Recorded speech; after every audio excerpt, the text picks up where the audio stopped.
Your Excellencies, Ministers and Ambassadors, ladies and gentlemen.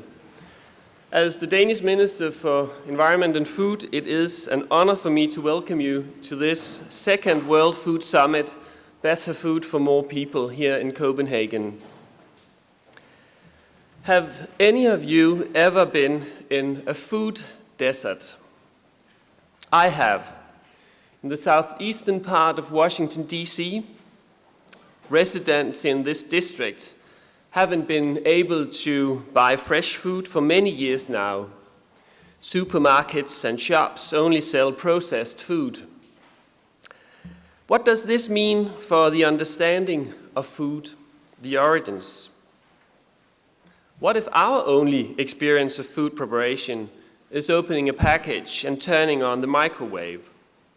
And what consequences does this have to our nutrition and our knowledge of food?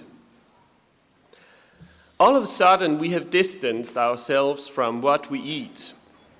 Living in a global, urbanized world means that we've lost much of our connection with nature, and this can present a huge challenge.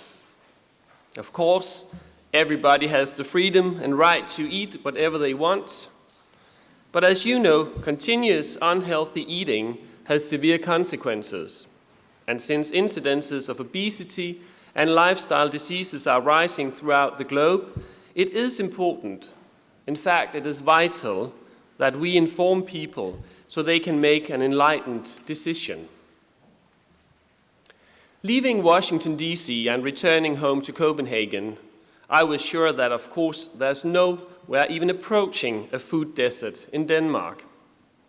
So I was shocked when I read a survey that turned my rather rose-colored perception on its head.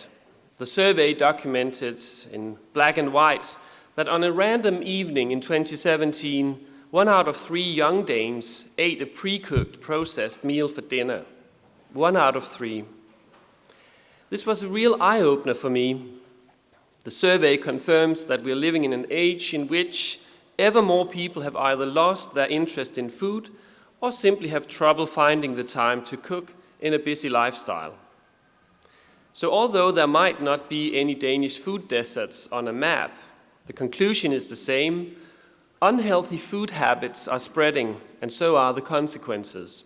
Therefore, we must put a stop to this development. We must fight for a different food future and create a movement to secure better food for more people. Gastronomy brings people, nations, all of us together. Yesterday evening, we had a potluck on one of the central squares here in Copenhagen, where 300 people gathered up from more than 35 countries, eating together, exchanging their homemade gastronomy. And gastronomy, it brings people together.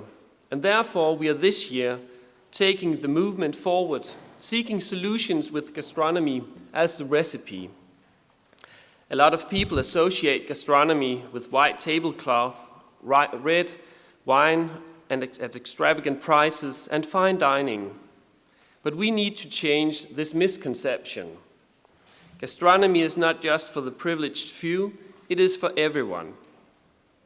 The term gastronomy comes from ancient Greek. It combines gastros, which means stomach, and nomos, which means rule or law. So in fact, gastronomy is the law of the stomach, the law of what is good for all of us to eat. Therefore, I urge us all to democratize gastronomy and use the tools of gastronomy to secure a better food future. And our vision for the World Food Summit is that every person must be able to choose or cook their own food on the basis of sufficient knowledge of food, food safety, diversity, and not wasting food. I need your ideas on how to embody the vision of better food for more people and create a movement that will inspire stakeholders from all sectors to take action. The first food summit in Copenhagen in 2016 gathered together more than 100 profiles within politics, business, and gastronomy from all over the world. This year, we have more than doubled that number. There are more than 200 international profiles here today, and this means we can create new partnerships and new networks. We can exploit our diversity and cultural differences as strengths. And we can make this movement even stronger and more vital. Today I ask you to join me in drawing up a Better Food for More People roadmap, addressing 4 main themes. Theme number 1 is better information. We need to engage more people in their own choices of food. So instead of pointing fingers, I believe that we must empower people with relevant food education, giving them the freedom to take responsibility for their own diet. And to do this, everyone must be confident that their food is safe. Which leads me to the theme number 2, food safety. Food today has to cross more borders in a few days than many people do in a lifetime. So we need an international approach to food safety, and we need new ideas for better controls. But people should also experience cooking as an adventure, and this is a part of theme number 3, strengthening diversity in the meal. Food diversity is the result of different flavors, history, and craftsmanship. Food diversity encourages us to connect with other people. It inspires food innovation, and it means better food for more people. And finally, we must prevent food waste, our theme number 4. The economic and political reasons for this are easy to see, but wasting food is not just a political, an economic, or even a social problem. It is a moral issue. And so I'm looking forward to being enlightened by 2 days of speeches, debates, and a visit to Bite.